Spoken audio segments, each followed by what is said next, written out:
The word get is a verb. The dictionary defines it as receiving or having possession, use, or enjoyment of, coming to a specified place, arriving, reaching, and lastly, to succeed, to become enabled, or to be permitted. So with all that said, did you get it? Good. Welcome to Get the Podcast. You better get it while the getting's good. It won't be long until I'm gone in all likelihood. Misinformed is an excuse, be the engine that could. I know my roots, I know my rights, and still misunderstood. I'm getting to it. Hey, what's up, people? It's your friendly neighborhood Negro, JC. And Get the Pod is a micro pod where I give my 2 cents, a couple quarters, and a few dollars on some hot button issues in not only the Black community, but the overall global community. All of the episodes will be under 20 minutes with the goal of, hopefully, getting you to the point of fruitful and meaningful conversations with those in your immediate friend groups and circles. So, you got it now? Yep. You get it yet? Think so. Good. Let's go. Let's talk about the word no. All right, because I am a staunch zealot, like fanboy for the word no. Because the word no allows you so much like purpose and agency and just power. There's just such power in being able to say the word no and meaning it, right?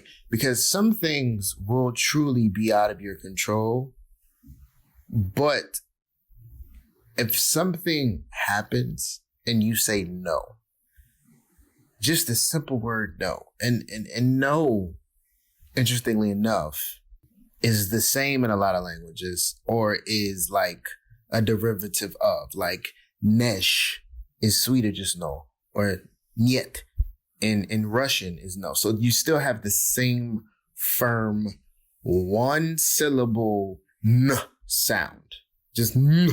Or like if you speak Arabic and the word for Arabic, the word for no in Arabic is different. And I speak English and I say to you no and I leave it, you understand what I mean.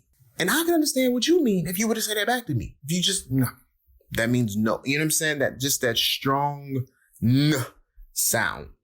Just the word no. It's so powerful and it's so underused. And I feel like, especially in our American society, that saying no it has been given such a classist, patriarchal, what's the word I'm trying to use? Like illusion that sometimes people that aren't white males, heterosexual, cisgender white males, sometimes they feel like they can't say no, or they don't have the right to say no, or that, you know, it's just not something in the realm of their agency and their ability to do is to say no. And I just want to like give everybody a chance to understand and realize that saying no is your right. Okay. You have the right to say no.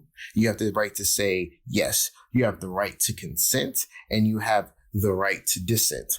Like you can say no anytime you fucking want.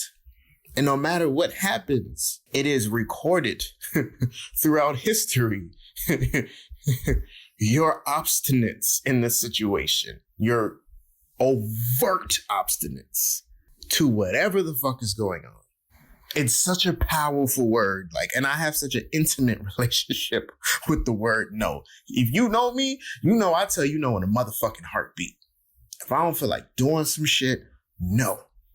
If I don't want to go somewhere, no.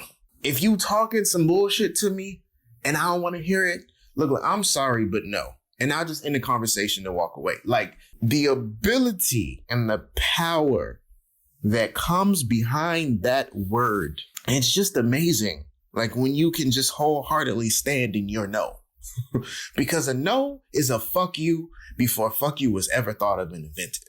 And so there's just something about the classics. You got to respect them motherfuckers. And like, just know that no is your friend. No is for you. No is that one bad bitch in your corner that's going like fight for you when nobody is. No is the black woman. Okay, the black woman is the personification of no. She is the personage of no. Okay, she is that black woman in your corner when nobody the fuck else is. That's what no is. The black woman is no.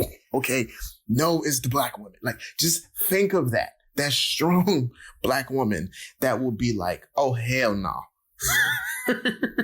When you yourself possibly maybe don't have the agency or the self-esteem or the right of mind or whatever else to stand for yourself, you know, you always got that one black friend, that homeboy or that homegirl, specifically that homegirl, because black women go ham, all right? That's going to always be like, oh, hell no, she ain't got to do that if she don't want to. What the fuck? Oh, hell no, he ain't got to do that. What the fuck you doing that for? Let's go. Like, no is that bad black woman that's just going to be like, yo, no, let's leave. Like, you know what I'm saying? So just always remember that no.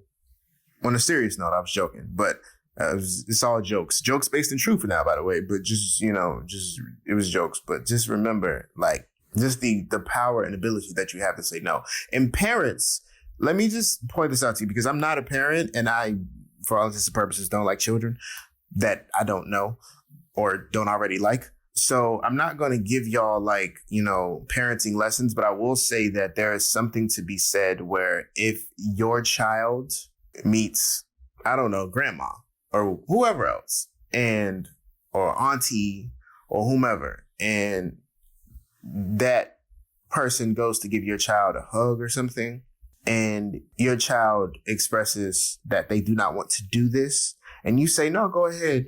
No, that's just Auntie Carol. Go ahead, give her a hug. Boy, don't be scared. Stop doing that, because you're teaching that child that their opinion doesn't matter and that they should automatically assuage themselves to someone else.